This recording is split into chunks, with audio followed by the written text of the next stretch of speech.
Hello friends, welcome to my channel जहां हम अपने सपनों को पूरा करने के लिए मेहनत करते हैं। आज हम क्लास 8 में साइंस में chapter number 2 the invisible living world beyond our naked eye का पार्ट नंबर 2 करने वाले हैं।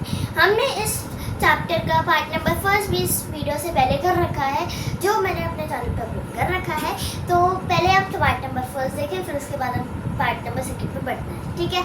तो अब पार्ट नंबर 1 में जो भी हमने किया है उसका बस एक बार मैं छोटा सा रिव्यू दे देती हूँ ताकि आपको रिविजन हो सके। सबसे पहली चीज़ हमने पढ़ा था कि सेल क्या होता है।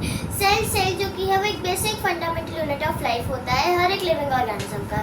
लिविंग ऑर्गेनिजम्स वो ऑर्गेनिजम्स होते हैं जो लिविंग होते हैं, यानी कि जो जिंदा होते हैं। अगर मैं एक टेबल की बात करूँ, अब वो लिविंग है, नॉन लिविंग है। नॉन लिविंग है क्यों? क्योंकि वो सांस नहीं ले सकता, वो हिल नहीं सकता। ये ज़रूरी नहीं है कि हर एक लिविंग ऑर्गेनिज्म हिले। मतलब प्लांट से अगर मैं बोलूँ तो वो हिलते थोड़ी ना, मतलब तो हवा से हिलते हैं, एक जगह से दूसरी जगह नहीं जाते हैं।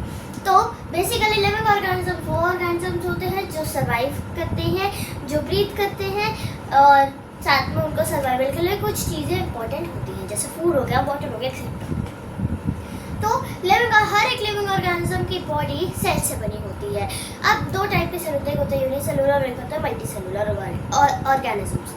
यूनिसेलुलर ऑर्गेनिजम्स वो ऑर्गेनिजम्स होते हैं जो जिनकी बॉडी सिर्फ एक सेल से बनी होती है। जैसे अगर मैं एक बैक्टीरिया की बात लूँ, एक पैरामीशियम की बात लूँ, और भी बहुत सारे ऐसे बैक्टीरिया जैसे माइक्रो ऑर्गेनिजम्स और माइक्रोब्स होते हैं जिनकी बॉडी एक सेल की हेल्प से बनी होती है। तो वो होते हैं हमारे यूनिसेलुलर ऑर्गेनिजम्स। फिर आते हैं मल्टीसेलुलर ऑर्गेनिजम्स।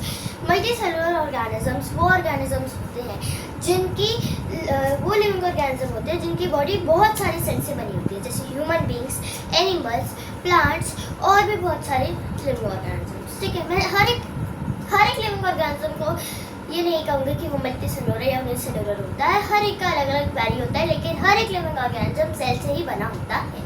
वो बैक्टीरिया में लगाने वाला सेल नहीं, सेल दूसरा होता है, ठीक है।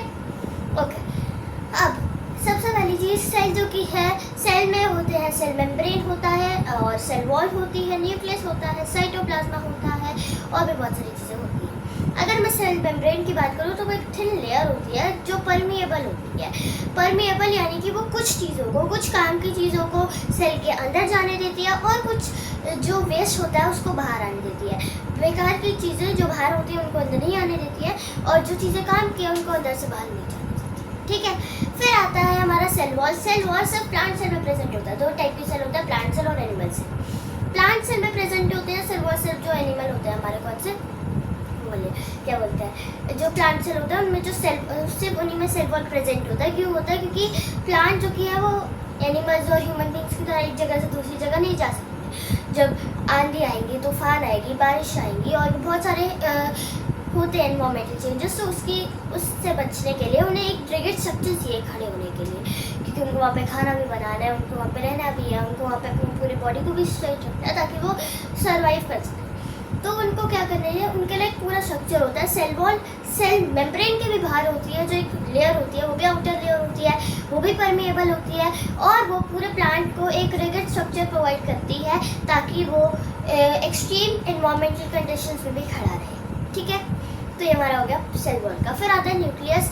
साइटोप्लाज्मा के अंदर कुछ छोटे छोटे सब सेलुलर स्ट्रक्चर्स होते हैं जो हमारे होते हैं ऑर्गेनेल्स, ठीक है। वो आप आगे क्लास में पढ़ोगे ऑर्गेनेल्स क्या होते हैं।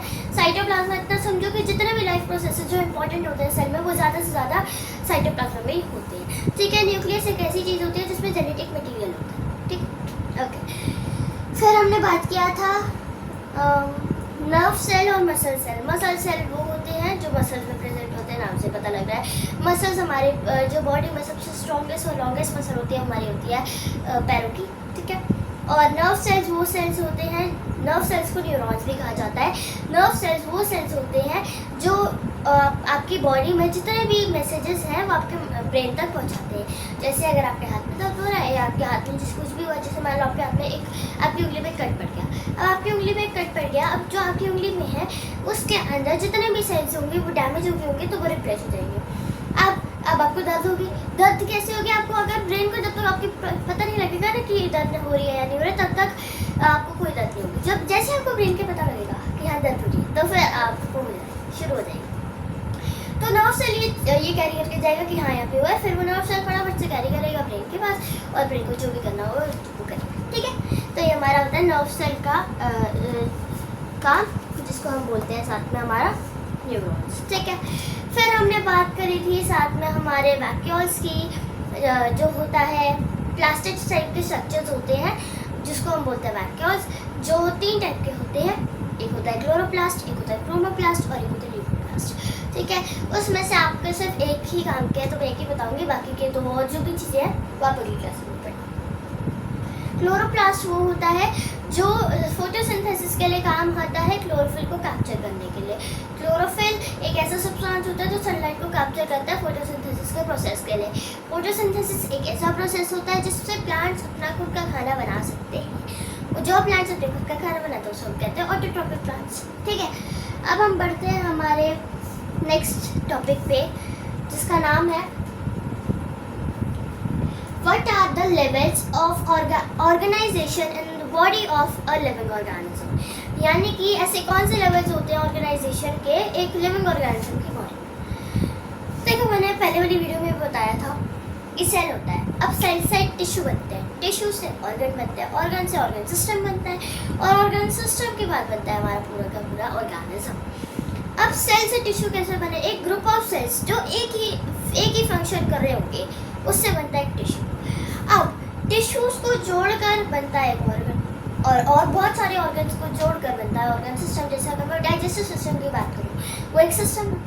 आप डाइजेस्टिव सिस्टम कुछ ऑर्गन्स को लेकर बना होगा, जैसे अगर मैं स्टमक लूँ, लीवर बाइल जूस प्रोड्यूस करता है, पैनक्रियाज लूँ, ठीक है, जो पैनक्रियाटिक जूस प्रोड्यूस करता है, और जैसे और भी चीज़ें लूँ मैं, अगर जैसे एनस लूँ, रेक्टम लूँ, एलिमेंट्री कैनल लूँ, और साथ में हमारा बकल कैविटी लूँ, ईसोफेगस लूँ, स्टमक लूँ, small intestine, large intestine, anus, rectum, pancreas, liver, gall bladder, ये चीज़ें, तो ये चीज़ें डाइजेशन में काम आती है। तो ये हो गया हमारा डाइजेस्टिव सिस्टम। तो ये ऑर्गन से मिलकर बना ऑर्गन सिस्टम, और ये ऑर्गन किससे मिलकर बने? टिश्यू। टिश्यू किससे बनकर बने? सेल से। सेल से बना टिश्यू, टिश्यू से बना ऑर्गन, ऑर्गन से बना ऑर्गन सिस्टम, और ऑर्गन सिस्टम के बाद बहुत सारे सिस्टम होते हैं, जैसे डाइजेस्टिव सिस्टम, और जैसे रेस्पिरेटरी सिस्टम होता है, रिप्रोडक्टिव सिस्टम होता है, रेस्पिरेशन सिस्टम होता है, और भी बहुत सारे सिस्टम्स होते हैं। तो उन सब को लास्ट में जो सब कुछ बन जाता है, तो सबके साथ हमारे लास्ट में बनता है एक ऑर्गेनिज्म। ठीक है, ओके।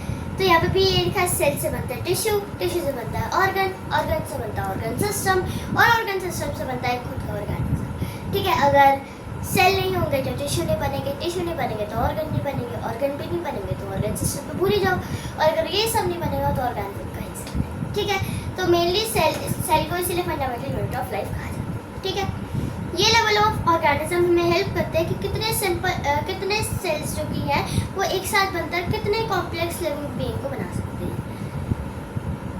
ठीक है, फिर एक कॉम्प्लेक्स लिविंग ऑर्गेनिज्म की लाइफ जो की है वो एक सिंगल सेल एग से शुरू होती है। एक किसी भी ऑर्गेनिज्म की एग की ये एबिलिटी होती है किसी भी ऑर्गेनिज्म की कि वो डिवाइड हो जाता है रिपीटेडली, ताकि एक कम्प्लीटली लिविंग बीइंग बना सके जिसमें बहुत सारे सेल्स होते हैं। Such living beings are called multicellular organisms. जैसे मैंने अभी स्टार्टिंग में वीडियो में बताया कि मल्टीसेलुलर ऑर्गेनिजम्स वो ऑर्गेनिजम्स होते हैं जो बहुत सारे सेल को मिलकर बनते हैं। ठीक है, जैसे अगर मैं ह्यूमन बींग्स, प्लांट्स और एनिमल्स मल्टीसेलुलर ऑर्गेनिजम्स के एग्जाम्पल होते हैं। अगर आपसे कोई मल्टीसेलुलर ऑर्गेनिजम की डेफिनेशन पूछे तो आप क्या बताएंगे? आप ये बताएंगे the organism that is made up of many cells are known as multicellular organism. Example, plant, animal, human beings, etc. ठीक है, और यूनिसेलुलर ऑर्गेनिजम्स कौन से ऑर्गेनिजम्स होते हैं जो एक ही सेल से बने होते हैं? Example, paramecium, bacteria, etcetera. ठीक है, ओके। तो अब आपके पास एक तरीके से क्यूरोसिटी बनी है कि जो यॉल्क होता है, जो एक एग का येलो पार्ट होता है, वो एक ऑस्ट्रिच का एग होता है जिसमें एक सिंगल सेल होता है। बड़े से सेल को बोला जाता है लिविंग कॉइल में, एक बड़े से सेल होता है लिविंग कॉइल में जो 130 मिलीमीटर से 150 मिलीमीटर डायामीटर का होता है। ठीक है, ये एग में बहुत सारे नॉन सेलुलर मटेरियल होते हैं। एक शेल होती है प्रोटेक्शन के लिए, एक वाइट लिक्विड होता है जो नरिश करता है सेल को जब तक उसकी डेवलपमेंट होती है। ठीक है, और साथ में एक फैक्ट भी होता है सेल का कि जैसे हर एक लिविंग ऑर्गेनिज्म की बॉडी हर 2 साल में पूरे नए सेल रिप्लेस किया जाता है, यानी पूरी नई बॉडी बन जाती है। हर 2 साल में सेल की बॉडी हर 2 साल में हर एक लिविंग ऑर्गेनिज्म की बॉडी में सेल्स रिप्लेस होते हैं, मल्टी सेलुलर में सिर्फ, क्योंकि एक सेल तो यहाँ से रिप्लेस होता है। ठीक है, अब आता है नेक्स्ट टॉपिक जिसका नाम है व्हाट आर माइक्रो ऑर्गेनिजम्स।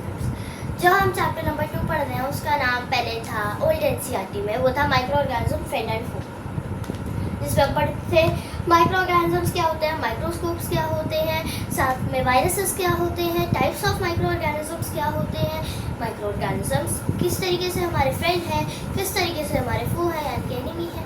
ठीक है, तो अब हम पहले पढ़ेंगे कि माइक्रो ऑर्गेनिजम्स क्या होते हैं।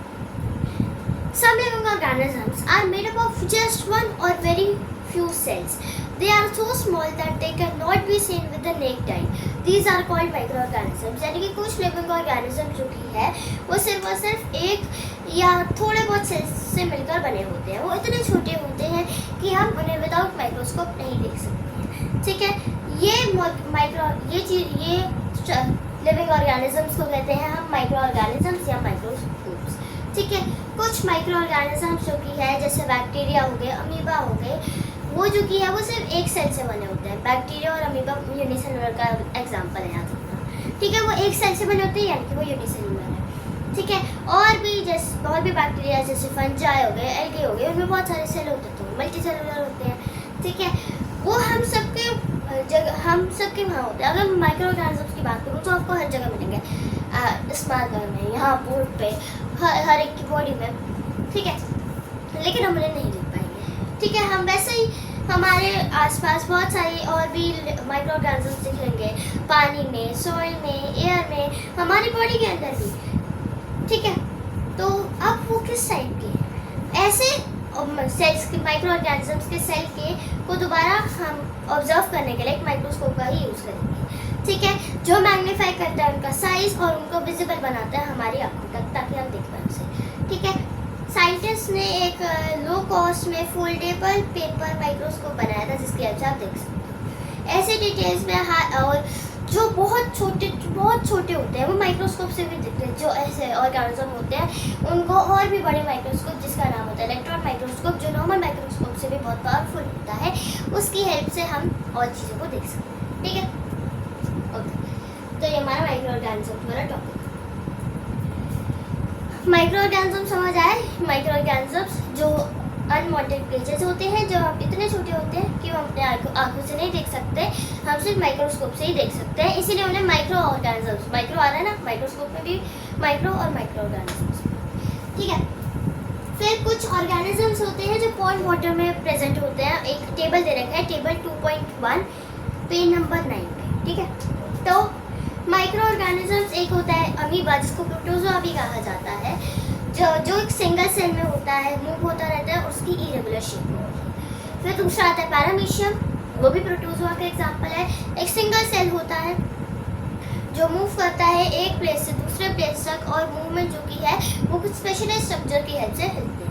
ठीक है, फिर आता है एल्गे भी एक सिंगल सेल होता है, ग्रीन सा लगता है क्योंकि उसमें ग्रीन पिगमेंट होता है जो होता है क्लोरोफिल, और मूवमेंट जो की है वो है स्पेशलाइज्ड स्ट्रक्चर से ही होते हैं। ठीक है, फिर है हमारा यहाँ पे फंजाई, जिसे ब्रेड मूड भी कहा जाता है, और ये ब्रांच फिलामेंट्स होते हैं जिसमें क्लोरोफिल नहीं होता लेकिन सैटेलाइट स्ट्रक्चर होते हैं। फिर आता है मूल्ड फंजाई, जिसमें ब्रांच फिलामेंट होता है जिसमें क्लोरोफिल नहीं होता लेकिन ब्रश लाइक स्ट्रक्चर्स होते हैं। फिर आता है एल्गे, जो स्पेरिफिकल प्रेजेंस ऑफ क्लोरोफिल और एक ग्रीन पिगमेंट होता है। बैक्टीरिया जो स्पेरिकल होते हैं, कॉमा होते हैं, स्पाइरल होते हैं, बहुत सारे शेप के होते हैं, रॉड शेप के भी होते हैं, तो उनमें बहुत सारे लॉन्ग हेयर होते हैं, लाइक स्ट्रक्चर होते हैं, और बहुत सारे हेयर लाइक प्रोजेक्शन होते हैं। हर एक टाइप ऑफ बैक्टीरिया में अलग अलग स्ट्रक्चर्स होते हैं, अलग अलग स्ट्रक्चर होता है, कॉम्प्रोमाइज भी होता है। ठीक है, फिर अब जो नेक्स्ट है how are we connected to microscope, वो हम अगले पार्ट में करेंगे। ठीक है, थैंक यू। अगर आपको कोई भी प्रॉब्लम हो तो आप मुझसे कमेंट में पूछ सकते हो, मैं आपको बता दूंगी।